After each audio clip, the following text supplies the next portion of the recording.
going to be really low. Being crawl space. Proud of our guys. Come on the road, get a win. This is always a tough place to play, and I didn't pay attention, but I guess there's some demons in A&M's history at Missouri after some big games and big wins. I guess I like not being aware of those things, but proud of our kids. We come up and we challenged them to start fast, which we did. I thought the defense did an excellent job. We got turnovers early in the game. I thought we took them and converted them offensively. Big third down conversions in the red zone for the offense that we were able to get touchdowns, didn't have to kick field goals, got stops and critical. And then we got the running game going. We had that first drive after the turnover, then took I got an 80 or 90-yard drive. Hit some big runs. The backs ran the ball really well, got the running game going. Zach was really hot in the beginning, doing some nice things. And we're up 21-0. Then we get another turnover, and we get a break a run down the 15 and get a critical holding penalty. And that hurt us, man. Could have got up 28-0, and then come back, didn't pick up the first down, and missed field goal. Missed 2 field goals today, and had a bad snap on the second one, and missed a field goal, 2 field goals. That's uncharacteristic. Then we get a law offensively, just missed a throw here, had plays here, and didn't hit them. And in defense, we give up a drive, and all of a sudden it's 21-7. That's a 2-play game. You say it's 14 points, but that's 2 plays. And but then I think with 2 things, we did it twice in the game. Offensively, immediately took the ball and marched down. We had a big loss, missed a block was going to take a shot there, and our lineman missed a block and got a sack, so we had a 17-yard loss. Then they got a penalty for tackling our guy on the screen, which is a penalty, but it wasn't first down, so we overcame it and had a 3rd and 17 and hit a big critical third down. Zach made a great throw to Nice, and Nice made a nice catch. And then we were able to finish that drive off, and we were able to get back 28-7. And then I was disappointed because I thought we could have knocked them out right there before half. We had a chance and had a chain on a route right there, and we just tried to be too perfect with it instead of leading it out there, and then safety come, we had him. Could have knocked him out, and then come out the second half, got a missed run, and then missed a throw that would have been a big play. Then 3rd and 17, we had to run and come up a yard. We give it the first down. They called us a yard short out, which was true. Then we give up a 97-yard drive defensively. Man, that can't happen up 28-7 when you got them pinned back. You pin them back right there and hold. And then, but again, offensively, came back the next drive and pounded it right back and scored and went 35-14. So I like that part of it, but there's still a lot of sloppiness in there in our game that we got to get cleaned up with more consistency. I like the way we ran the ball. The game was physical. Defense got the turnovers early and did that. But there's still a lot of things, both sides, that we got to play better. But still going on the road after a big emotional win last week, I was very proud of our kids, and hopefully we'll get better this week. When you were winning, 20, I guess it's 21-7, and why did y'all get away from the run there for a while? It looked like y'all might go down there. Well, because they started putting guys in the box. Okay. They started bringing guys in the box and started blitzing, getting extra guys. You got one-on-one. Listen, you got to be able to throw the ball, and had it for a touchdown. It was a wide open play. We just underthrew it. And you can sit there and say you can't just run the ball. People make adjustments. They start blitzing. They put extra guys in the box. So we had a one-on-one and got our guy wide open. Just got to hit it. Spiller and A-Chain combined for looks like 292 today.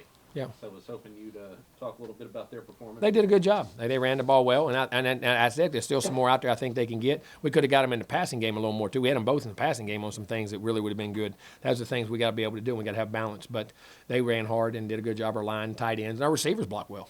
Jimbo, it looked like y'all had that swing pass out into the left. We just missed like 5 times. Or 3 times. Why do you think you're missing it? And we hit it there. He just. You going too hard? No, just missed it. And their ends were getting upfield. He'd have them throw over them, but we hit it all week and just missed it. You said Zach started. Great question. Zach started odd. How would you evaluate his overall? Still played really well. In the big drives of the game and picking up the 3rd and 17 and then at the end of the game, still making some very critical plays. Is there a lot he can do better? Yes, and he's got to, and we'll talk about those things.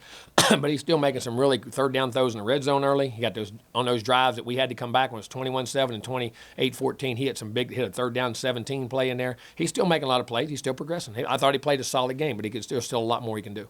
Yeah, but what do you think of the quick start? You got him. Oh, I was happy about it. I was excited. We come out of the gate, we had energy, we had enthusiasm. You could see it in the locker room. We really did. But my disappointment is that we didn't maintain for that. And we got to go ahead and finish, and we had the holding call, and we got something else. And those things happen, but they shouldn't happen. They don't have to happen. And against a team that has struggled against the run, is it good to see that both your running backs come out and have a day? Listen, you got to establish the run, and they had problems stopping the run, and we wanted to run the football, and it would have been bad if you couldn't have run it, and that helped us. In the second half, it seemed like how would you grade the second half in eye violations for the defense without having seen the film yet? That's a tough question. Do I see it? I can't see it. We gave up a couple things, but they do a lot of formational things in there. And the second half was a weird game because it was 3 and out, then a long drive, then we take a drive, then we take another drive all the way down, eat up a lot of clock, miss a field goal. Then it was kind of the end of the game type thing and got sloppy. But I'll look at it and see. I don't make a statement before I look at it. Jimbo, was there ever any concern on your part that your guys would still be, would come out flat after the big win? There's always those concerns. Okay. Heck yeah. You always as a coach. I mean, no matter what you preached it, yelled it, preached it, yelled it, preached it. And I mean, because what kids today look at, what they always say, yeah, I hear you. I mean, that's just the way kids are now. And then hopefully it finally sunk in. Back-to-back games where your defense has come up with some turnovers, just Listen, ball hawking. guys, turnovers is the key. Everybody says turnovers ain't the most important. Whoever says that's crazy. All right, turnovers are still most important in being able to make big plays, and that was the one thing defensively we hadn't been getting, and we're finally starting to get them, and it changes the game, changes field position, changes momentum, points, changes everything. You got to be able to play them and get them. Was Antonio, coach, obviously a homecoming game for him. I think he had 60 people here. I think he had a whole cheering section up there. That's awesome. He played. Hey, I'm gonna tell you something. He's playing great. He's doing great. That guy's having a heck of a year, man. You mentioned the 3rd and 17 that Zach made. How big was that whole sequence after the sack, and then getting that score to kind of squash? Oh, it was big because you're still 2 plays away. All right, they're one more drive, and you turn it over, something happened. I mean, the pressure's back on you. Going back to get that 3-score drive, 3-score lead, and a critical play like that was big time. That was as big a play as it was in a football game, in my opinion. Yeah, and you guys. Along with the turnovers early. And y'all had some big 3rd down conversions. We what about did. a chains touchdown in that first quarter, the 3rd and 17 where you decided to run it? Well, and like I say, they were getting too deep. They play it, overload some coverages, and you pop it, and you can get him one-on-one with the safety that way too. And our line did a good job. And those guys, what I say, they're dynamic, man. Time for a couple more. What'd you think of the line, coach?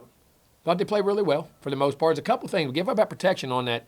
You got that sack was big, and there's a couple things in there I got to look at and see. But it's hard during the game. We're making adjustments, hearing from up top what we're doing, but until I see that film. Jimbo, I'm curious why you went back with the line you had before the Alabama game when y'all moved the ball so well. Because that's what I thought was the best one Okay. for this game. Well, why for this game, Just the matchups? I like the matchups. Okay. Anything else? All right, Kenny, okay. Yeah.